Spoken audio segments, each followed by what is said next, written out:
سپین غر د افغانستان په ختیځه خوا کې د غرونو پرتې لړۍ دي. د 150 کیلومترو په اندازه اوږدوالی لري او د پښتونخوا د مرکز پېښور د لویدیځ له 48 کیلومترۍ نه پیلېږي او د لویدیځ لور ته درومي.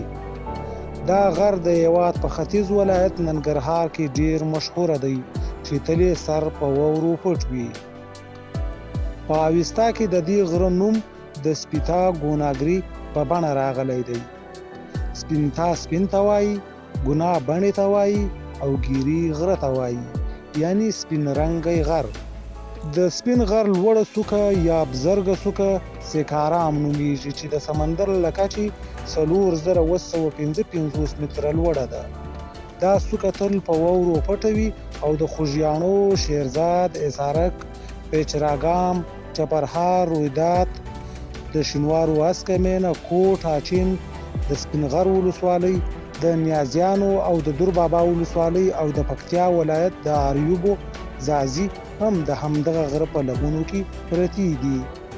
چیني زایریون سانګ چې کله له کاپیسا د لغمان او وادینپور پر لاره بنو ته تللو نو بزرګې څوکې ته ورغلی او سیکارام یې لیدلې او د هغې ذکر یې په خپل یونلیک کې کړی دی. د سپین غر لړۍ څو څانګې لري چې ځینې څانګې یې د کابل تر سویل ختیځو پورې رسیږي او د هغه ځای څخه یې یوه بله څانګه د سویل خواته ځي.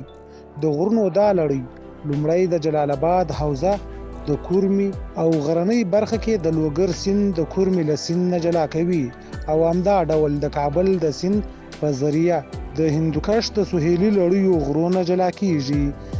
د سپین غره شمالي او سهیلي لمنې د نښترو، لمځو، زڼغوزیو او سیړیو زیات ځنګلونه لري او ډیر مشهور کنډوي چې د پکتیا او لوګر ترمنځ پروت دی د اوښ غاړه شترګردن نومیږي چې د سمندر له کچې 3220 متره لوړ پروت دی.